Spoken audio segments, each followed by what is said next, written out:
Δείτε τι πανέμορφο. Να ζητήσω συγγνώμη. Να ζητήσω συγγνώμη από το γείτονά μας στα Τεμένια που πήγα και το κόψα τόδα και ήταν πανέμορφο. Σου φώναξε. Ναι, ήταν... Μα δεν είναι συνηθισμένο. Θέλω να βγω στην τηλεόραση. Συγγνώμη που σας το κόψα, αλλά είναι ήταν τόσο εκεί, ωραίο. κρεμόταν έξω από τα κάγκελα και μου λέγε κόψε με. Μύρισε με. Μη μ' αφήσεις. Έχεις ξαναδεί Θέλμα τέτοιο? Έχεις μια ισότερη επικοινωνία με τα πλάσματα της φύσης. Έλα. Μυρίζει και μυρίζει. Και μυρίζει, μοσχομυρίζει.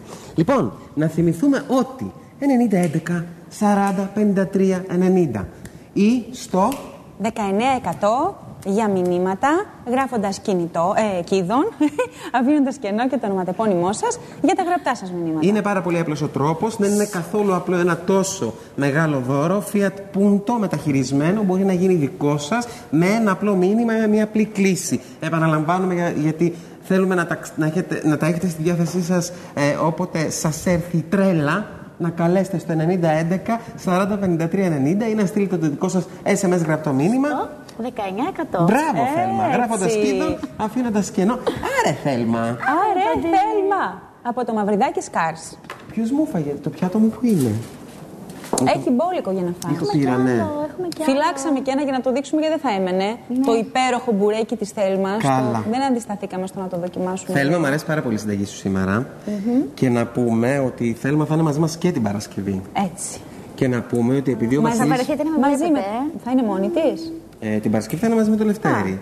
Και να πούμε ότι επειδή την επόμενη εβδομάδα ο Βασίλης Πατσής πάει στη μαμά του πάνω στη. Τι πάθατε όλοι, βρε παιδιά, οι μάγειροι? Τελειώνει η σεζόν και φεύγουν όλοι για ξεκούραση.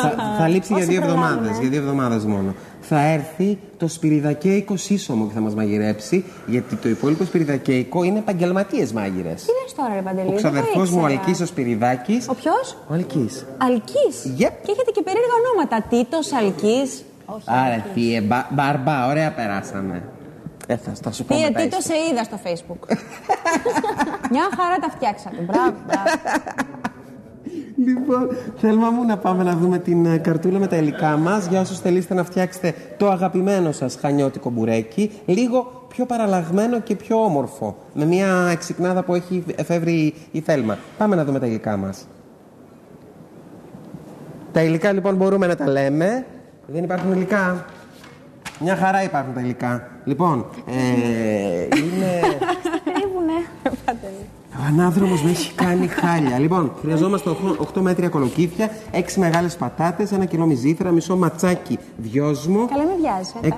150 γραμμάρια στάκα, 2 ντομάτες τριμμένες, σαλάτι, πιπέρι, λίγη κρέμα γάλακτος και λάδι. Τα 150 γραμμάρια είναι το λίγο-λίγο που μου είπες πριν. Ναι, το λίγο-λίγο. Αυτό είναι το λίγο-λίγο στάκα. Κοίταξε, η αναλογία αυτή που έχουμε στην κάρτα μας είναι για το ταψί της κουζίνας που έχουμε στα σπίτια μας. Μεγάλο. Δεν είναι για αυτό το μικρό που θα κάνουμε τώρα. Το μεγάλο το ταψί, το κανονικό. Έτσι, ακριβώς. Ο νεοτερισμός που έχει κάνει η Θέλμα είναι αυτό που θα ακολουθήσει μετά. Για το χυλό. Θα μας εξηγήσει γιατί βάζουμε χυλό και όχι φύλλο. Να αλλάξουμε κάρτα και να πάμε στα υλικά που χρειαζόμαστε για το χυλό. Όπου εκεί χρησιμοποιούμε μια μισή κούπα γάλα, θέλουμε μισή κούπα κρέμα γάλακτος, μία κούπα νερό, 2 αυγά και λίγο αλεύρι. Το λίγο αλεύρι είναι λίγο σχετικό, δηλαδή όσο θα θέλουμε για να χυλώσει και να πήξει ακριβώς. Να δούμε και αυτή την κάρτα για το χυλό με τα υλικά που χρειάζονται. Ωραία. Μια μισή κούπα γάλα, μισή κούπα κρέμα γάλακτος, μία κούπα νερό, 2 αυγά, λίγο αλεύρι και φυσικά λίγο αλάτι πιπέρι για τη γεύση, για να μην είναι τελείως άνοστο. Έτσι. Εγώ θα σε ρωτήσω τώρα από πού είναι η στάκα. Από τον Πατσί. Πατσό. Ρεφίμνου. Δεν το κλείσες. Δεν το κλείσα, ναι, ρε εσύ. Πάντως η στάκα είναι από τον Πατσό. Χριστό η ανοιχτό είναι από τον Πατσό, οκ. Το ρέθυμνο βγάζει ωραία προϊόντα, ρε εσύ. Έχουμε και τυροκομικά. Δεν το συζητάμε. Δηλαδή το ρέθυμνο πραγματικά. Και τα απάκια και τα καπνιστά του ρεθύμνου. Όλα. Πάρα πολύ ωραία. Όλα του ρεθύμνου είναι καλά. Όλα του ρεθύμνου είναι καλά. Πάμε να ξεκινήσουμε για την παρατέταρτη. Δεν έχουμε χρόνο, ναι. Λοιπόν, κόβουμε τις πατάτες και τα κολοκύθια. Σε λεπτές φέτες, έτσι ώστε να ψηθούν. Και ίδιες, για να ψηθούν ίδιο. Το δυνατότερο, πιο γρήγορα, γιατί αυτό το φαγητό θέλει γύρω στις 2 ώρες περίπου. Ένα ωραίο μυστικό είναι να αλατίζουμε. Πόση ώρα είναι, 6 παρατέταρτο. Αλατίζουμε τα κολοκύθια να μαραθούν, να βγάλουν το νερό τους για να ψηθούν πιο εύκολα. Ξεκινάμε αλευρώνοντας. Τα αλατίζουμε και τα αφήνουμε δηλαδή. Τα αλατίζουμε και τα αφήνουμε, ναι. Φυσικά αλατίζουμε και τις πατάτες μας πριν ξεκινήσουμε το αλεύρωμα. Και ξεκινάμε και κάνουμε στρώσεις, αλευρώνοντας τα λαχανικά μας. Εμένα μου αρέσει να τα στείνω λίγο έτσι σαν στρατιωτάκια. Ωραία, τα έχεις φτιάξει. Και βάζεις πρώτα τα κολοκυθάκια. Ξεκινάμε με πατάτα. Εγώ έχω ξεκινήσει λόγω έλλειψης χρόνου και έχω ξεκινήσει ήδη τη διαδικασία. Αλευρώνουμε λοιπόν τις πατάτες στα κολοκυθάκια, τεινάζουμε το πολύ αλεύρι. Τι ωραία που τα έχεις τρώσει, Παντελή. Παιδί μου, εδώ βλέπω το έτοιμο τώρα που τσιμπολογάω. Ξέρεις πόσο σπετά είναι τα υλικά. Είναι πολύ ωραίο. Δηλαδή το κόβεις και είναι όλα στη θέση. Αύριο θα είναι ακόμα πιο ωραίο. Καλέ, Πού το έβαλες? Στο δέκιο του σκύλου. Είναι... Ρε παιδιά, είμαι ευγενής. Τα πιάτα μας είναι μπροστά από τη Θέλμα. Γιατί να τη διακόψω? Ναι, είναι μπροστά από τη Μαρία. Δεν με νοιάζει το πού, με νοιάζει το τι. Σωστό. Αφού λοιπόν έχουμε αλευρώσει τα λαχανικά μας, τα στρώνουμε όμορφα. Μία στρώση πατάτες, μία στρώση κολοκύθια και αντεπάλι. Όσο πάχος θέλουμε. Εγώ το προτιμάω 2 στρώσεις πατάτα, 2 στρώσεις κολοκύθια και αυτό είναι ένα πολύ ωραίο και κατάλληλο ύψος. Ξεκινάμε λοιπόν. Θα πούμε. Ο χυλός έτσι κι αλλιώς μπορεί να και μετά βάζεις τη μυζήθρα. Μοιράζουμε λοιπόν τη μυζήθρα μας. Θέλμα. Ναι. Για αυτά χέρια σου, Θέλμα. Ευχαριστώ.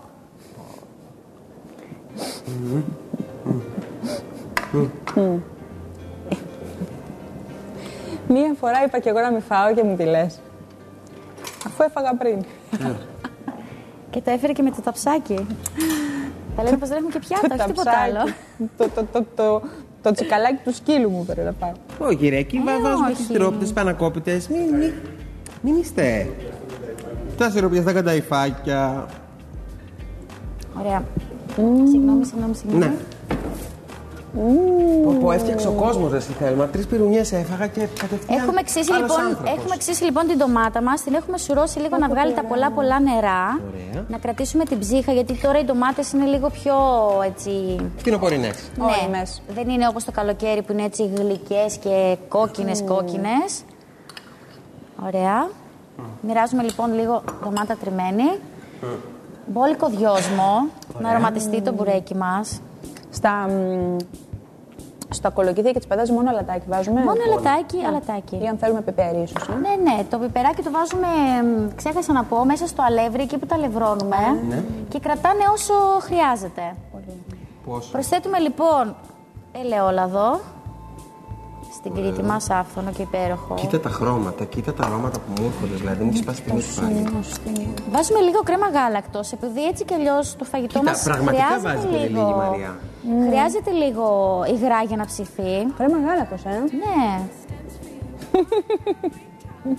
Αυτό όλο που είδες είναι ένα μικρούτσικο μισό κομμάτι λεπτό τώρα, γιατί κοροϊδεύουνε την ώρα που τρώμε και τρώμε μικρές μπουκίτσες για να μπορούμε να μιλάμε. Εσείς που είστε χαλαροί και άνετοι και μπαινοβγαίνετε και στις κάμερες και στο κοντρόλ και παίρνετε μπιατάρα και τρώτε άνετα, είναι οκ. Εμείς να μην πάρουμε μια μυρωδιά. Έχουμε λοιπόν και λίγο στάκα, όπως είπαμε, να βάλουμε μέσα, άψητη. Ναι. Διότι δίνει πάρα πολύ ωραία γεύση. Πάρα πολύ ωραία γεύση το μπουρέκι μας. Και αφού λοιπόν τα έχουμε βάλει όλα. Συγγνώμη. Ετοιμάζουμε το χυλό μας. Χτυπάμε λοιπόν με τα υγρά, το γάλα και το νερό μας το αλεύρι. Δίνουμε γεύση αλάτι και πιπέρι. Τα χτυπάμε με το μίξερ. Να γίνει ένας παιχτός χυλός. Να έχουμε αυτό το αποτέλεσμα. Δώστε βάση, γιατί αυτό είναι. Χυλός, τι άλλη χρήση μπορεί να έχει? Θες να σου πω? Οτιδήποτε.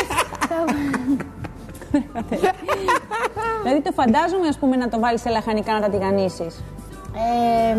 Όχι. Εντάξει, γιατί όχι, αλλά έρχεται λίγο βαρύ λόγω του ότι είναι γάλα. Είναι πολύ πηχτό βασικά. Δεν κάνει τη δουλειά που κάνει το κουρκούτι. Καταλαβες. Έρχεται πιο ψωμοειδές. Καταλαβες. Είναι αντί για φύλλο. Οι μητέρες που εργάζονται και δεν έχουν χρόνο και αρέσει πολύ στα παιδιά το φύλλο. Μπορούμε να κάνουμε πιτάκια, να βάλουμε πάνω κάτι άλλο. Θα μπορούσαμε να βάλουμε λίγο τυρί τριμμένο μέσα, να το κάνουμε κάτι σαν τηγανίτες με τυρί. Γιατί όχι. Τι έχει πάθει μέσα? Δεν ξέρω. Τι είπες, Κώστα? Ξαναπες το. Διάλειμμα, μωρέ, τελειώνουμε σε λίγο. Ρίχνουμε λοιπόν το χυλό από πάνω στο μπουρέκι μας. Ο οποίος αντικαθιστά το φύλλο. Αντικαθιστά το φύλλο, είπαμε, είναι για τις μητέρες, τις εργαζόμενες που δεν έχουν χρόνο, στα παιδιά αρέσει το φύλλο κτλ. Πω και κάνει μία κρούστα όταν ψηθεί αυτό. Τη στιγμή που βγαίνει από το φούρνο είναι απίστευτα τραγανό. Σαν φύλλο.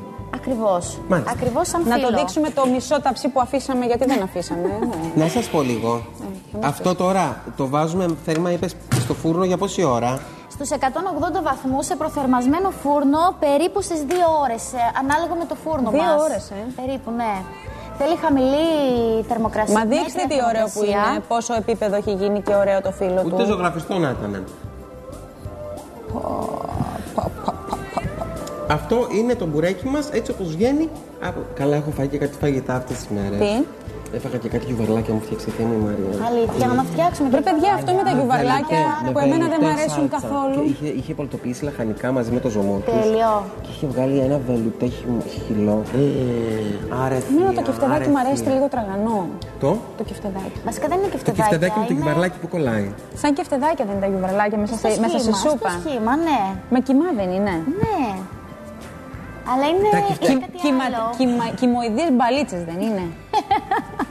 Λοιπόν, και πάνω στη συζήτηση για τις κυμοειδές μπαλίτσες, εσείς μην ξεχνάτε ότι στο 90-11 53-90 μπορείτε να καλείτε για να συμμετέχετε για το μεγάλο μας δώρο το αυτοκίνητο. Οι μέρες περνάνε, η λίστα μεγαλώνει και θέλουμε και αναζητάμε να βρούμε τον τυχερό. Ή στο 19% στέλνετε SMS γραπτό μήνυμα γράφοντας Κίδων, αφήνοντας κενό και το ονοματεπώνυμό σας. Γιατί το αυτοκίνητο είναι δικό σας. Το όνομα δεν ξέρουμε. Ότι είναι δικό σας, είναι δικό σας. Δεδομένο. Ποιος το έχει δεν ξέρουμε. Ποιος? Πούντο το πούντο. Εντάξει, Θέλμα. Ναι. Μπράβο, Τέλεια. Θέλμα. Γεια στα χέρια σου, μας άρεσε πάρα πολύ. Εμείς ανανεώνουμε την Παρασκευή το ραντεβού μας μαζί με το Λευτέρη για να κλείσουμε γευστικότατα την εβδομάδα μας. Και να πούμε γεια σιγά σιγά. Να πούμε γεια σιγά σιγά και εμείς θα είμαστε μαζί σας αύριο. Έτσι. 4 η ώρα, 4 και κάτι θα σας περιμένουμε, γιατί η καλησπέρα φτιάχνετε μόνο με τη δική σας τη βοήθεια και τη δική σας συντροφιά. Γιατί μόνοι μας τι να Μα κάνουμε, και εσείς, χωρίς τη δική μας καλησπέρα δεν μπορείτε πια, μπορείτε.